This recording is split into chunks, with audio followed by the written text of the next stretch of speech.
Once upon a time, in a city of Barbara, known for its glittering nightlife and opulent parties, there lived three young girls named Keta, Mayu and Kendra. They live a wayward life, a life of secrecy and desperation. They were known in the city of Barbara. They are beautiful and charming. They came from different states to form a group named Run's Girls.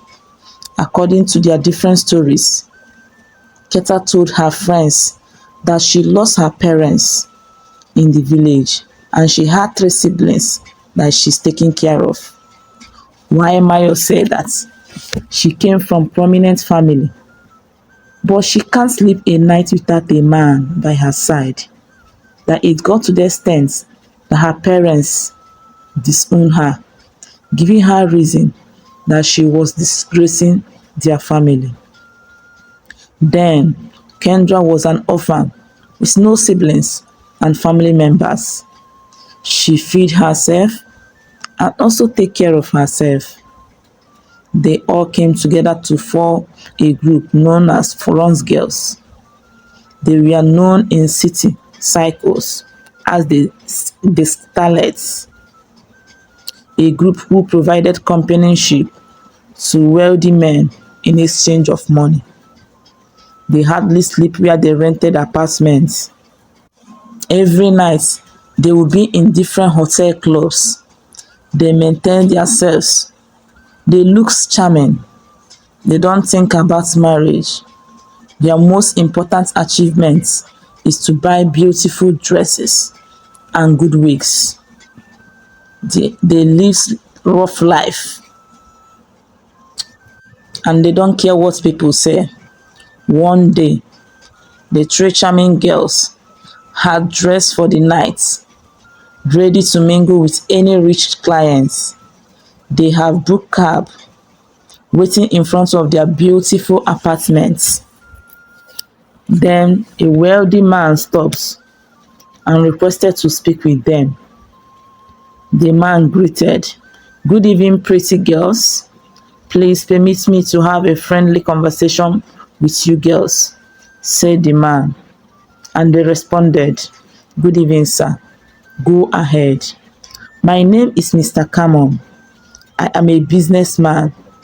I export goods and also a philanthropist. I have a foundation where I help people," said Mr. Camon. "May I know the reason why you pretty girls dress like this and ready to go out by this time of the night?" said Mr. Camon. "Please, I'm harmless. You are free to discuss with me." But the three girls lied to Mr. Camon, saying each of us had our reason for entering this kind of business.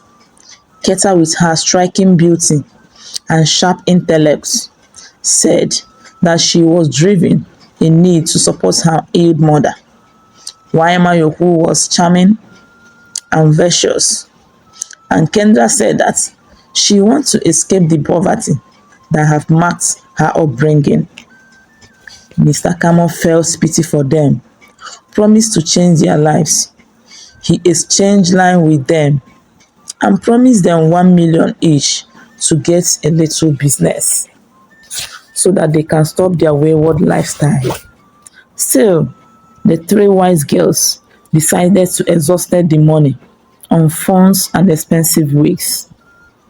They continued to live their lives, claiming that it will be too hard for them to quit their work. They traveled to different countries together. They were well known in the city. They know most prominent men living around the city. They live a highway life. Once there was money, they are ready to mingle. They have connections. They sleep with both senators, governors, and ministers. They enjoy their lives.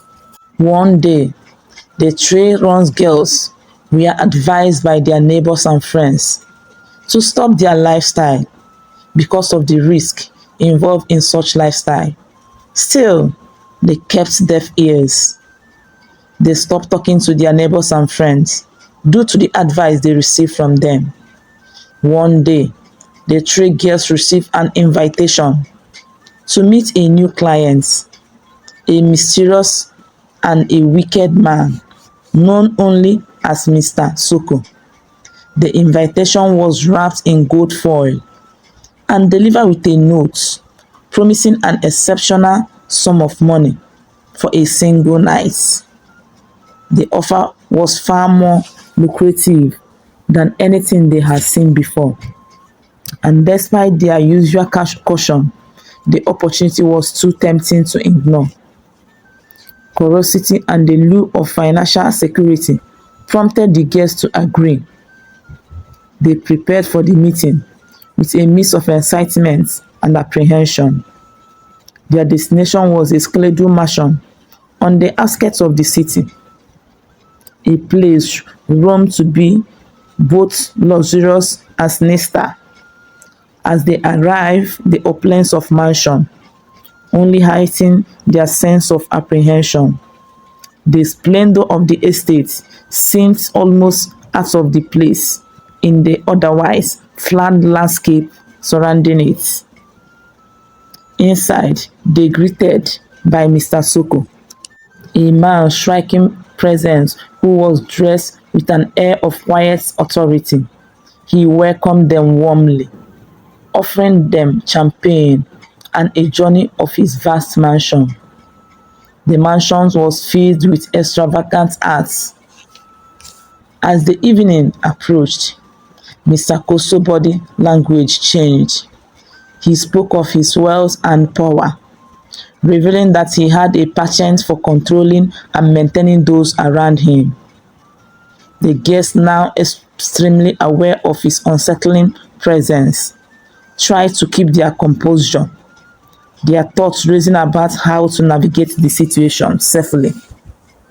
Dinner was served in a dining room where Mr. Soko's conversation took a more personal turn.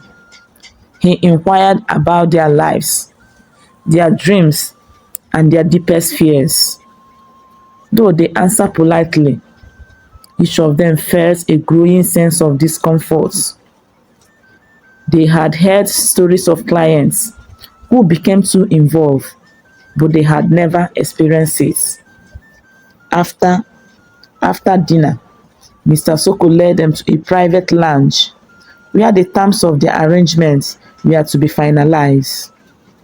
He offered them an extravagant amount of money, far beyond what they have ever imagined.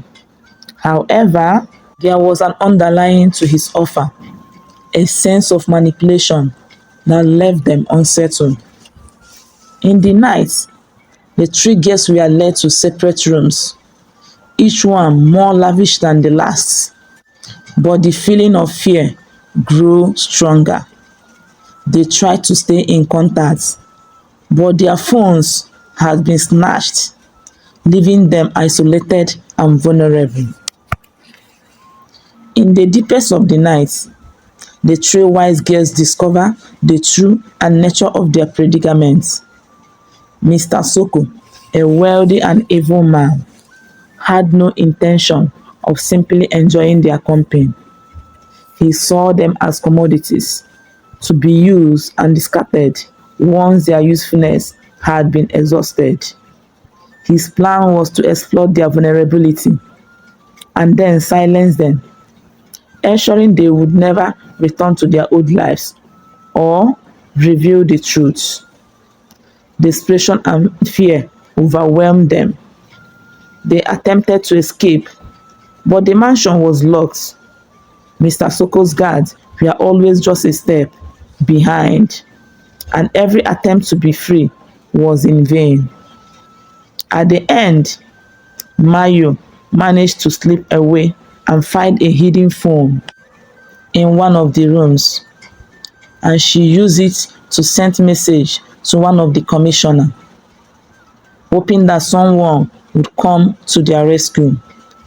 While Keta and Kendra were making efforts to find a way out, As morning was approaching, a team of private investigators came to their rescue as a result of Mayo's message, and Mr. Soko was arrested together with his guard and charged to court. The three wise girls returned to Barbara and forever changed by their painful encounter. The three wise girls vowed to rebuild their lives, seeking comfort and strength in their newfound freedom, and to use their experience to help others who had been in a similar situation. And this is how the three wise girls, Mayo, Kendra, and Keta, repented. Trust you find this story interesting.